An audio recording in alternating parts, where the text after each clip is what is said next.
And the last one is agency bar consultant. Agency bar consultant എന്ന് പറയുമ്പോൾ agency എന്താണ് എപ്പോഴും ചെയ്യുക, ഒരു ടീമിനെ ബിൽഡ് ചെയ്യുക, മൾട്ടിപ്പിൾ ക്ലയൻസിനെ ഹാൻഡിൽ ചെയ്യുക, അതുപോലെ തന്നെ റിസൾട്ട് കൂട്ടിക്കൊടുക്കുക. അവർക്ക് ഓൾറെഡി കിട്ടിക്കൊണ്ടിരിക്കുന്ന റിസൾട്ട് നമ്മൾ കൂട്ടിക്കൊടുക്കുക എന്നുള്ളതാണ് ഉദ്ദേശിക്കുന്നത്. അപ്പോൾ റിസൾട്ട് കൂട്ടണമെന്നുണ്ടെങ്കിലുമൊക്കെ മിനിമം സ്കിൽസ് എന്താണ് ഇത് ചെയ്യുന്ന ആളുകൾ, കൺസൾട്ടൻ്റ് ആയിട്ടുള്ളവരാണെങ്കിലും ഏജൻസി ചെയ്യുന്നവരാണെങ്കിലും നിങ്ങൾക്കൊരു അഡ്വാൻസ് സ്ട്രാറ്റജി, ഞാൻ അപ്പുറത്ത് ബിസിനസ് ഓണർക്കും അതുപോലെ ബാക്കിയുള്ളവർക്കും ഒക്കെ പറഞ്ഞതിനെക്കാട്ടിലും അപ്പുറത്ത് ഒരു അഡ്വാൻസ് സ്ട്രാറ്റജി നിങ്ങൾക്ക് ബിൽഡ് ചെയ്യാനുള്ള കഴിവുണ്ടായിരിക്കണം. ഏജൻസി ഓണർ ആകാനാണ് ഉദ്ദേശിക്കുന്നതെങ്കിൽ അത് മറ്റു പല കാര്യങ്ങളും ചെയ്ത് നമ്മൾ അതിലേക്ക് എത്തുന്നതാണ്.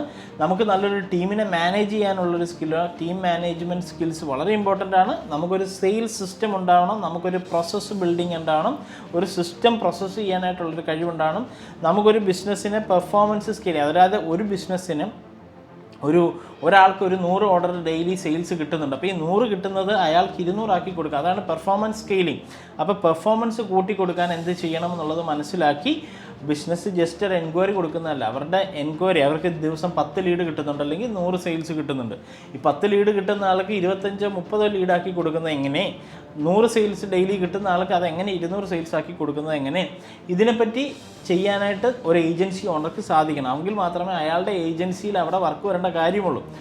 ക്ലയൻറ്റ് റിട്ടൻഷൻ, ക്ലയൻസിനെ നമ്മളുടെ ക്ലയൻറ്റിനെ റീറ്റെയിൻ ചെയ്യുന്നതിന്, നമുക്ക് എല്ലാ മാസവും ക്ലയൻസിനെ അക്വയർ ചെയ്യുന്നതിനെക്കാട്ടിലും നമുക്കുള്ള ക്ലയൻസിനെ നമ്മൾ റീറ്റെയിൻ ചെയ്ത് നിർത്താൻ നമുക്ക് സാധിക്കണം. ഒരു ഏജൻസി ഓണർ റെഗുലറായിട്ട് ക്ലയൻസുമായിട്ട് മീറ്റപ്പ് ചെയ്യാനും അവരുടെ പ്രോബ്ലം സോൾവ് ചെയ്യാനും അവരുടെ ബിസിനസ്സിൽ അവർക്കുണ്ടാകുന്ന പ്രശ്നങ്ങൾ സോർട്ട് ഔട്ട് ചെയ്ത് അവർക്ക് റിസൾട്ട് കൊടുക്കാനും സാധിക്കണം. ഇങ്ങനെയായിരിക്കും ഒരു ക്ലയൻറ്റിനെ റീറ്റെയിൻ ചെയ്യാനായിട്ട് സാധിക്കുക. അതുപോലെ തന്നെ അഡ്വാൻസ്ഡ് AI ഓട്ടോമേഷൻ, ഞാൻ കൂടുതലായിട്ട് പറയേണ്ട കാര്യമില്ല.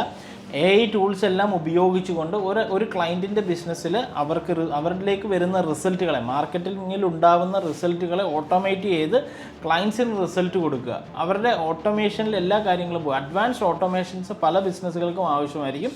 ഇതെല്ലാം ചെയ്യാനായിട്ട് നിങ്ങളുടെ കയ്യിൽ ടീം ഉണ്ടാവുക. ഇതെല്ലാം നിങ്ങൾ ചെയ്തു കൊടുക്കുന്നൊരു ഏജൻസിയാണെന്ന് മാർക്കറ്റിലൊരു അവയർനെസ് ഉണ്ടാക്കിയെടുക്കുക. ഇതായിരിക്കണം ഒരു ഏജൻസി ബാർ കൺസൾട്ടൻറ്റ് ചെയ്യേണ്ട കാര്യം. ഈ പറയുന്ന ആൾ ആ ഒരു സെക്ഷനിലേക്ക് എത്താനായിട്ട് 1 തൊട്ട് 2 വർഷം വരെ മിനിമം എടുക്കും. അയാൾ പതിയെ ഒരു ഏജൻസി തുടങ്ങി 2 സ്റ്റാഫിനെ വെച്ച് 3 സ്റ്റാഫിനെ വെച്ച് 4 സ്റ്റാഫിനെയൊക്കെ വെച്ച് മുന്നിലേക്ക് പോകുമ്പോൾ മുകളിൽ പറഞ്ഞ കാര്യങ്ങളൊക്കെ അയാൾ ഫോക്കസ് ചെയ്ത് കറക്റ്റ് ചെയ്ത് കൊണ്ടുവരുന്നുണ്ടെങ്കിൽ 2 വർഷത്തിനുള്ളിൽ അയാൾക്ക് നല്ലൊരു ഏജൻസി ബിൽഡ് ചെയ്തെടുക്കാം. അതുപോലെ തന്നെ ടീം ബിൽഡിംഗ് റിക്വയർഡ് ആണ്.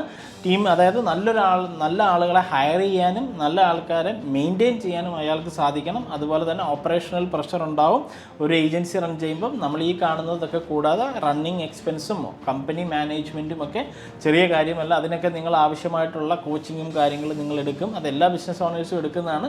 അപ്പാർട്ട് ഫ്രം ഡിജിറ്റൽ മാർക്കറ്റിംഗ് ഈ ഒരു കാര്യങ്ങളും നിങ്ങൾ ഹാൻഡിൽ ചെയ്യാൻ പഠിക്കണം. സെയിൽസ് കൺസിസ്റ്റൻസി റിക്വയർഡ്, അതായത് നിങ്ങൾക്ക് റെഗുലറായിട്ട് ബിസിനസ്സും ക്ലയൻസും ഉണ്ടാവണം. കാരണം അതാണ് ഞാൻ കസ്റ്റമർ റിട്ടൻഷനെ പറ്റി പറഞ്ഞത്. ക്ലയൻറ്റിനെ റിട്ടൈൻ ചെയ്ത് കഴിഞ്ഞാൽ അത്രത്തോളം നിങ്ങൾക്ക് മന്ത്ലി ഒരു കൺഫർമേഷൻ ഉണ്ടാവും, ഇത്രയും സെയിൽസ് നിങ്ങൾക്ക് ഉണ്ടാവും എന്നുള്ളത്. അതിന് മുകളിൽ ഒരു സെയിൽസ് വരണമെന്നുണ്ടെങ്കിൽ സെയിൽസ് കൺസിസ്റ്റൻ്റ് ആയിട്ട് കിട്ടാനുള്ള ടീംസും സ്ട്രെങ്ത്തും നിങ്ങളുടെ ഭാഗത്തുനിന്നും ഉണ്ടാവണം. ഇതിനകത്ത് ഹയസ്റ്റ് സ്ട്രെസ് ഏരിയ ആണ്, ബട്ട് ഹയസ്റ്റ് ഇൻകം പൊട്ടൻഷ്യലുമാണ്. കാരണം നമുക്കൊരു 5 ക്ലയൻറ്റിനെ അക്വയർ ചെയ്യുന്നു, 10 ക്ലയൻറ്റിനെ അക്വയർ ചെയ്യുന്നു, 10-20 ആവുന്നു. ഇതിങ്ങനെ നമുക്ക് സ്കെയിൽ ചെയ്ത് കൊണ്ടുപോകുന്നതനുസരിച്ച് നിങ്ങൾക്ക് ഹയസ്റ്റ് ഇൻകം പൊട്ടൻഷ്യലും കൂടെ കിട്ടുകയാണ്. അപ്പോൾ ഇവിടെ കംപ്ലീറ്റ് സിസ്റ്റം ലെവൽ മാസ്റ്ററിയാണ് നിങ്ങൾക്ക് വേണ്ടുന്നത്. അപ്പോൾ ഒരു ഏജൻസി ഓണർ ആവുന്നത് ഒറ്റയടിക്ക് ഒരു കോഴ്സ് പഠിച്ച ഏജൻസി ഓണർ ആവുന്നതല്ല, അയാൾ സ്റ്റെപ്പ് ബൈ സ്റ്റെപ്പായിട്ട് എത്തുന്നതാണ്.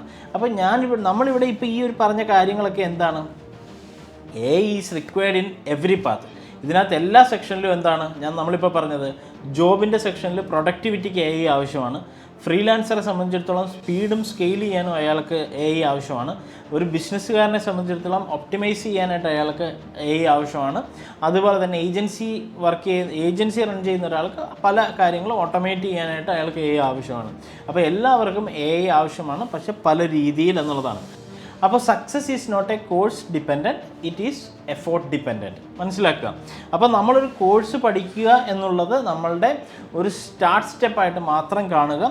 അതിനുശേഷം നമ്മുടെ എടുക്കുന്ന എഫോർട്ടുകൾക്കനുസരിച്ചാണ് നമ്മളുടെ റിസൾട്ടുകൾ വരാൻ പോകുന്നത്. അങ്ങനെയാണ് നമ്മൾ സക്സസ് ആവാൻ പോവുക. അപ്പോൾ ഇന്നത്തെ ഈ ഒരു സെഷനിൽ നമ്മൾ പറഞ്ഞ കാര്യങ്ങൾ എന്താണ്? Clarity before your skill, choose your path, then build your required path, then integrate AI, then scale. മനസ്സിലാക്കുക. ആദ്യം നിങ്ങളുടെ പാത്ത് ചൂസ് ചെയ്യുക. ഫ്രീലാൻസർ ആണോ, ജോബാണോ, ഏജൻസി ഓണറാണോ, ഏതാണ്. അതിനുശേഷം അതിനുവേണ്ടി ആവശ്യമുള്ള സ്കില്ലുകൾ, then build the required depth. ഞാൻ അവിടെ ഡെപ്ത് എന്ന് പല കാര്യങ്ങളിലും പറഞ്ഞിരുന്നു. അതിനുവേണ്ടി ആവശ്യമായിട്ടുള്ള പല കാര്യങ്ങളും നിങ്ങൾ തുടങ്ങി വെക്കുക. അതിനുശേഷം നിങ്ങൾ ഇൻ്റഗ്രേറ്റ് ചെയ്യുക. ഇൻ്റഗ്രേറ്റ് ചെയ്തതിന് ശേഷം ഇതിനെ സ്കെയിൽ ചെയ്യുക. ഇങ്ങനെയാണ് നിങ്ങളുടെ ഒരു required career growth road map prepare ചെയ്യേണ്ടത്. അപ്പോൾ ഇത്രയും കാര്യങ്ങളിൽ നിന്ന് എന്തെങ്കിലും സംശയമുണ്ടെന്നുണ്ടെങ്കിൽ നിങ്ങൾക്ക് ഈ വീഡിയോയിൽ നിങ്ങൾക്ക് അവിടെ താഴെ കമൻറ്റായിട്ട് ചോദിക്കാം. നിങ്ങൾ ചൂസ് ചെയ്യാൻ പോകുന്നത് ഏത് സെക്ടറാണെന്നുണ്ടെങ്കിൽ, ഇപ്പോൾ ഞാൻ പറഞ്ഞ 4 സെക്ടർ അല്ലാതെ മറ്റേതെങ്കിലും സെക്ടറാണ് നിങ്ങൾ ചൂസ് ചെയ്യുന്നുണ്ടെങ്കിൽ definitely we will answer for that. Okay, so ഇന്നത്തെ സെഷൻ ഞാനിവിടെ സ്റ്റോപ്പ് ചെയ്യുന്നു. വീണ്ടും മറ്റൊരു ക്ലാസ്സിൽ കാണാം. ബൈ.